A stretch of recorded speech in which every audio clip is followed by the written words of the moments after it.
మన ప్రభును రక్షకుడైన క్రీస్తు నామమున మీ అందరికీ కూడా శుభాలు తెలియజేస్తుంటున్నా. దేవుడు మనకు జ్ఞాపకం తెస్తూ మనతో మాట్లాడుతుంటున్నాడు. యోహాను శుభవార్త 13వ అధ్యాయము 35వ వచనము. మీరు ఒకని ఎడల ఒకరు ప్రేమ గలవారైన ఎడల దీనిని బట్టి మీరు నా శిష్యుల్లో అని అందరూ తెలుసుకుందరని. ఈ దినాల్లో మన సంఘాల్లో మన సిద్ధాంతాలను గురించి, మన స్వచ్ఛతను గురించి, మన పరిచర్యను గురించి చాలా ఎక్కువగా మాట్లాడుకుంటుంటాం. కానీ ఎక్కడ కూడా మనము ప్రేమ చూపించటం లేదు. సహనం లేనటువంటి సంఘాలు నిర్మితమైనవి, సహనం లేనటువంటి సమాజాలు నిర్మితమైనవి. ఎక్కడైతే ప్రేమ చూపించాలో ఆయన కుమారులుగా, ఆయన కుమార్తెలుగా మనము ప్రేమను కనపరచాలో ఆ స్థలాల్లోనే ప్రేమను కనపరచడం లేదు. ఎఫెసీ సంఘము స్వచ్ఛమైనటువంటి సిద్ధాంతాన్ని కలిగి ఉన్నా, అది పరిచర్యలో ఎంత తీవ్రత కలిగి ఉన్నా రాను రాను అది తన ప్రేమను కోల్పోయింది. ప్రకటన గ్రంథము 2వ అధ్యాయం 1 నుంచి 5 వచనాల్లో ఆయన జ్ఞాపకం తెస్తుంటాడు. నువ్వు ఏ స్థితిలో నుండి పడితేవో అది జ్ఞాపకం తెచ్చుకుని నీ మొదటి క్రియను చెయ్యాలి. ఏంటి మొదటి క్రియ? ప్రేమ. ప్రేమ కలిగి ఉండాలి, ప్రేమ చూపించాలి, ఇతరుల పట్ల కనికర భావాన్ని కలిగి ఉండాలి.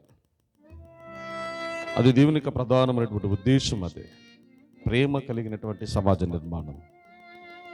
నువ్వు ప్రేమ కలిగి ఉండకపోతే,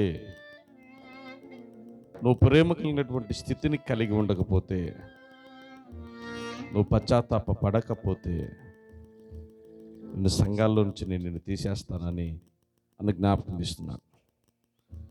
ఈ దినాన మన సంఘాలు ఎఫెసీ సంఘానికి ఏం భిన్నంగా లేవు. అన్నీ ఉన్నాయి, ఒక ప్రేమ తప్పనిచ్చి. అసలు మన సమాజంగా కూడుకుంటుంది ఎందుకు? ప్రతి వారమున ప్రేమ చూపించడానికి కదా. ఆయన మనల్ని ఎలాగ ప్రేమించాడు, మనం కూడా ఇతరులను అలాగ ప్రేమించడానికి కదా, సత్కార్యాన్ని చేయటానికి కదా. హెబ్రీయులకు రాసిన పత్రిక 10వ అధ్యాయము 24-25 వచనాల్లో ఒకరి నుంచి ఒకరినొకరు ప్రేమ చూపించేటువంటిది మొట్టమొదటి నుంచి దేవుడిచ్చినటువంటిదే కదా.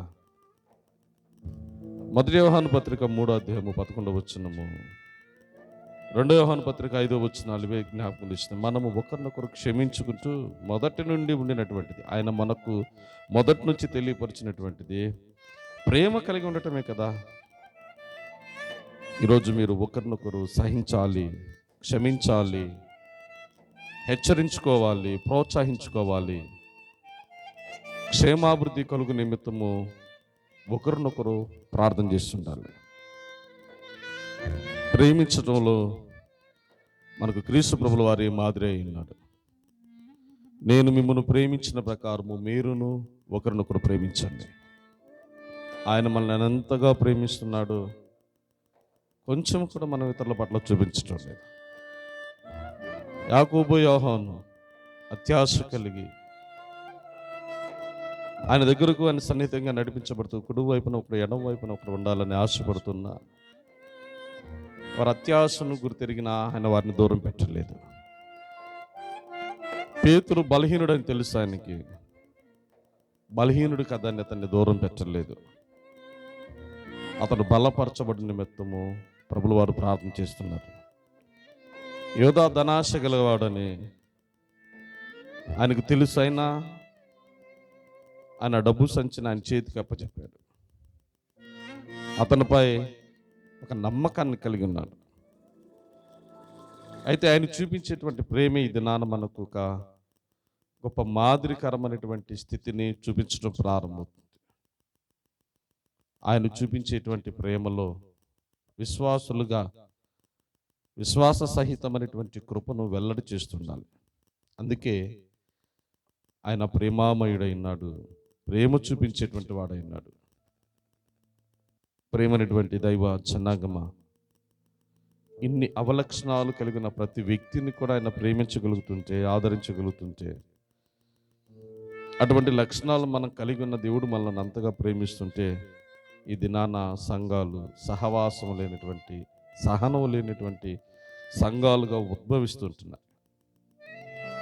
పొరల పరిశీలనలో, దైవ తీర్పులో నీ మొదటి స్థితిని నువ్వు జ్ఞాపకం తెచ్చుకోమంటే మన గతి ఏమవుతుంది, మన స్థితి ఏమవుతుంది?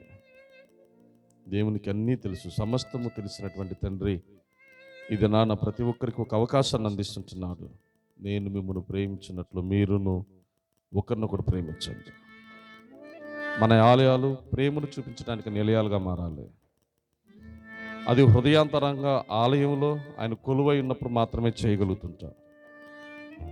కాబట్టి హృదయమే దేవుని ఆలయం. కాబట్టి మీరు ఎక్కడ ఉన్నా, ఏ స్థితిలో ఉన్నా, ఎటువంటి పరిస్థితుల్లో ఉంటున్నా, మీరు ఆయన చూపించినటువంటి ప్రేమను చూపించండి.